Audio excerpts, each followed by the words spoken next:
আসসালামাইকুম হালাল ইবাদত চ্যানেলের পক্ষ থেকে আপনাদের সবাইকে স্বাগত।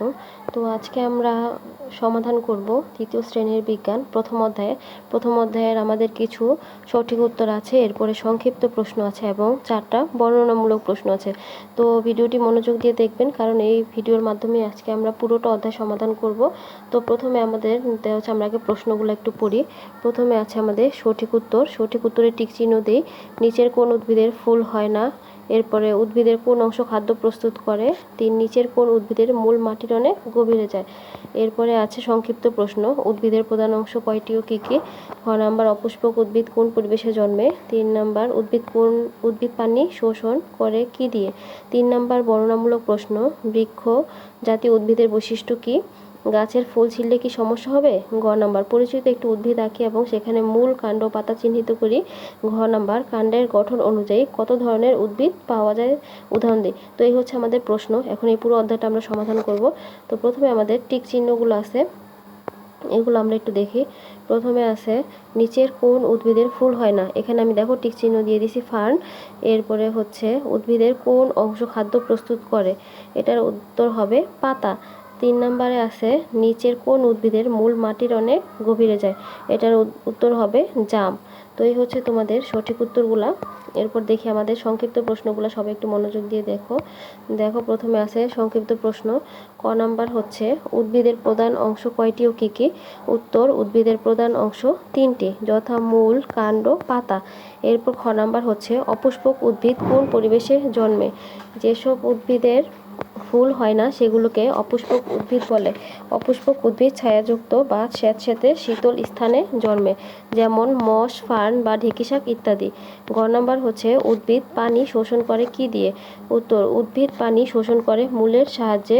মূলের মধ্য দিয়ে পানি মাটির নিচ থেকে শোষিত হয়ে গাছের অন্যান্য অংশে পৌঁছে। তো এই হচ্ছে 2 নম্বরের সংক্ষিপ্ত প্রশ্ন। এরপর আমাদের যে বর্ণনামূলক প্রশ্ন আছে, আমরা বর্ণনামূলক প্রশ্নে যাব। তো এই হচ্ছে 3 নম্বর বর্ণনামূলক প্রশ্ন। প্রথম প্রশ্নটা আমরা দেখি। প্রথম প্রশ্নটা হচ্ছে বৃক্ষ জাতীয় উদ্ভিদের বৈশিষ্ট্য কি কি? উত্তর, বৃক্ষ জাতীয় উদ্ভিদের কিছু বৈশিষ্ট্য হলো: 1. উচ্চতা, বৃক্ষ সাধারণত বড় আকারের এবং অনেক উচ্চতা হয়। 2. কাণ্ড, এসব গাছের কাণ্ড শক্ত ও মোটা হয়। 3. গাছের শাখা প্রশাখা, বৃক্ষের শাখা অনেক এবং এটি উপরের দিকে বিস্তৃত হয়। 4. মূল, বৃক্ষের মূল মাটির গভীরে থাকে এবং শক্তিশালী হয়। 5. ফুল ও ফল, বৃক্ষে ফুল ফোটে এবং ফল দেয় যা বীজ ছড়িয়ে নতুন গাছ জন্মাতে সাহায্য করে। এই বৈশিষ্ট্যগুলোর মাধ্যমে বৃক্ষ জাতীয় উদ্ভিদরা পরিবেশে গুরুত্বপূর্ণ ভূমিকা পালন করে, যেমন অক্সিজেন উৎপাদন এবং প্রকৃতির ভারসাম্য রক্ষা। তো এই হচ্ছে বর্ণনামূলক প্রশ্নের ক নাম্বার উত্তর। এরপর আমরা বর্ণনামূলক প্রশ্ন খ দেখব। খ হচ্ছে গাছের ফুল ছিঁড়লে কি সমস্যা হবে? উত্তর, গাছের ফুল ছিঁড়লে কয়েকটি সমস্যা হতে পারে। 1. প্রজনন প্রক্রিয়া ব্যাহত হয়। ফুল গাছের প্রজননের জন্য প্রয়োজনীয় অঙ্গ। ফুল থেকে বীজ তৈরি হয় যা নতুন গাছের জন্ম দেয়। যদি ফুল ছিঁড়ে ফেলা হয় তবে গাছের বীজ তৈরি হতে পারবে না এবং নতুন গাছ জন্মানোর সুযোগ কমে যাবে। 2. গাছের বৃদ্ধি কমে যেতে পারে। ফুল গাছের জন্য শক্তি এবং পুষ্টি সংগ্রহ করতে সাহায্য করে। ফুল ছিঁড়ে ফেলার ফলে গাছের বৃদ্ধি ও বিকাশে সমস্যা হতে পারে। এভাবে গাছের ফুল ছিঁড়ে ফেললে গাছের প্রজনন এবং বৃদ্ধি প্রক্রিয়া ক্ষতিগ্রস্ত হতে পারে, যা গাছের জন্য ভালো নয়। এই হচ্ছে তোমাদের বর্ণনামূলক প্রশ্নের খ নাম্বার উত্তর। এরপর আমরা যাব বর্ণনামূলক প্রশ্নের গ নাম্বার উত্তরে। তো এখানে দেওয়া আছে গ নাম্বারটা দেখো। তো গ নাম্বার, পরিচিত একটি উদ্ভিদ আঁকি এবং সেখানে মূল, কাণ্ড ও পাতা চিহ্নিত করি।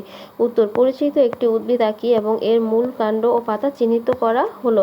তো দেখো এখানে একটা উদ্ভিদ আঁকা হয়েছে, একটা গাছ। তো এইগুলো হচ্ছে তোমাদের পাতা, তারপরে এখানে এটা হচ্ছে তোমাদের কাণ্ড, এটা হচ্ছে কাণ্ড, আর এটা হচ্ছে তোমাদের মূল, আর এগুলো হচ্ছে পাতা। তো এই হচ্ছে তোমাদের গ নাম্বার প্রশ্নের উত্তর। তোমরা এভাবে একটা উদ্ভিদ আঁকবা, এঁকে তারপরে তোমরা কোথায় পাতা, কোনটা কাণ্ড, কোনটা মূল, এটা চিহ্নিত করে দিবা। তো এই হচ্ছে তোমাদের গ নাম্বার উত্তর। এরপর আমাদের লাস্টে যে প্রশ্নটা হচ্ছে ঘ নাম্বার। এখন আমরা ঘ নাম্বারটা দেখব। ঘ নাম্বারটা হচ্ছে কাণ্ডের গঠন অনুযায়ী কত ধরনের উদ্ভিদ পাওয়া যায় উদাহরণ সহ ব্যাখ্যা করো। উত্তর, কাণ্ডের গঠন অনুযায়ী 3 ধরনের উদ্ভিদ পাওয়া যায়, যথা বিরুৎ, গুল্ম ও বৃক্ষ। নিম্নে এদের উদাহরণ সহ ব্যাখ্যা করা হলো। ১. বিরুৎ। নরম ও সবুজ কাণ্ড বিশিষ্ট উদ্ভিদকে বিরুৎ উদ্ভিদ বলে। এদের মূল বা শিকড় মাটির উপরের স্তরে থাকে। বিরুৎ উদ্ভিদ গুল্ম উদ্ভিদের চেয়ে আকারে ছোট হয়, যেমন ধান, সরিষা, মরিচ ইত্যাদি। ২. গুল্ম। এসব উদ্ভিদের কাণ্ড শক্ত ও বিরুৎ এর তুলনায় আকারে বড় হয়। কাণ্ডের গোড়া থেকেই শাখা প্রশাখা বের হয়। এগুলোর মূল বা শিকড় মাটির বেশি গভীরে যায় না, যেমন গোলাপ, রঙন, জবা ইত্যাদি। ৩ নাম্বার বৃক্ষ। আকারে দীর্ঘ ও শক্ত প্রকৃতির কাণ্ডবিশিষ্ট উদ্ভিদকে বৃক্ষ বলা হয়। কাণ্ড থেকেই শাখা প্রশাখা ও পাতা বের হয়। এগুলোর মূল মাটির অনেক গভীরে যায়, যেমন আম, কাঁঠাল, বেল ইত্যাদি। তো এই হচ্ছে তোমাদের পুরোপুরি এক অধ্যায়ের সমাধান। আশা করি তোমাদের ভিডিওটি ভালো লেগেছে। ভালো লেগে থাকলে অবশ্যই লাইক, কমেন্ট অ্যান্ড শেয়ার করবা। আর চ্যানেলটি অবশ্যই সাবস্ক্রাইব করে রাখবা এরকম আরও তোমাদের শিক্ষণীয় নতুন নতুন ভিডিও পাওয়ার জন্য। ভিডিওটি দেখার জন্য তোমাদের সবাইকে অসংখ্য ধন্যবাদ।